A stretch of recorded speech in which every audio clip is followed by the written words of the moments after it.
देग्लाय बोसोरनि Assam state premier लीगआ गसाइगावनि रायमना गेलेग्रा फोथारावबो खुंफुंजागोन।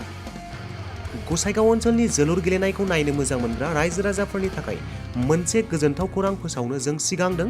इं 2023 मायथाइनि आसाम स्टेट प्रिमियार लीग जोलुर बादायलायनाया गुबुन गुबुन ओनसोलजों लोगोसे फैगौ 5 नभेम्बर खालारनिफ्राय गसाइगाव महकुमानि सिङाव थानाय रायमना फ्रेन्डस क्लाबनि गेवलां गेलेग्रा फोथारावबो खुंफुंजागोन। बे जोलुर बादायलायनाया रायमना फ्रेन्डस क्लाब गेलेग्रा फोथाराव GBFCनि होम ग्राउन्ड महरै 5 नभेम्बरनिफ्राय जागायनानै 28 नभेम्बरसिम गासै मोन 7 गेलेनाया खुंफुंजागोन।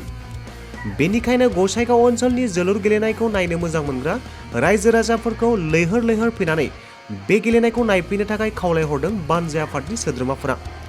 नोंथांमोना बे जोलुर बादायलायनायखौ जेनेरेलाव 20 रां, गेलारियाव 50 रां आरो VIPआव 80 रांनि टिकेट लानानै नायनो हानायनि सुबिदाखौ लानो हागोन।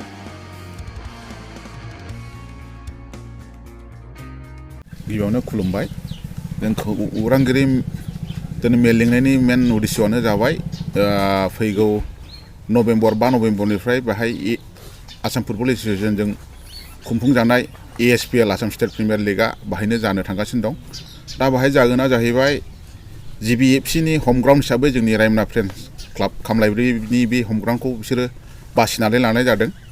दा बाहाय गासै जोंनि रायमना फ्रेन्डस क्लाबनि गेलेग्रा फोथाराव गासै 7टा गेम जागोन। बे गेलेनायानो दा 5 नभेम्बरनिफ्राय जागायजेनगोन।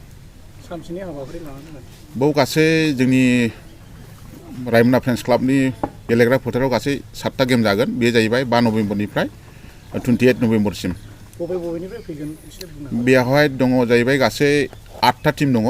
जोंनि बे होम टिमखौ लानानै GBFCखौ लानानै बेहायनो जाहैबाय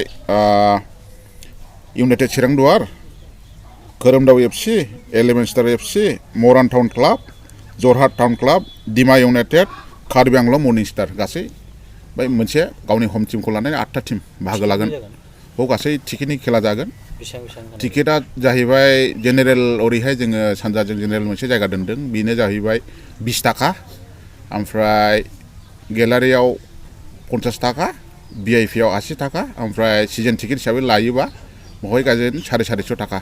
मा खावलायगोन रायजो दा रायजो राजाफोरखौ जों बेखौनो खावलायदों, जोंनि फुटबलखौ मोजां मोनग्रा रायजो राजाफ्रा आरो बे जायगानि मानसिफ्रा जोबोरैनो मोजां मोनखायो फुटबलखौ। दा खावलायबाय बिथांमोनखौ, जुदि खेलायाथ' बिराद मोजां जागोनानो, बेनि थाखाय खावलायबाय बयखौबो लैहोर लैहोर फैनानै बे खेलायाव जगदान होयो।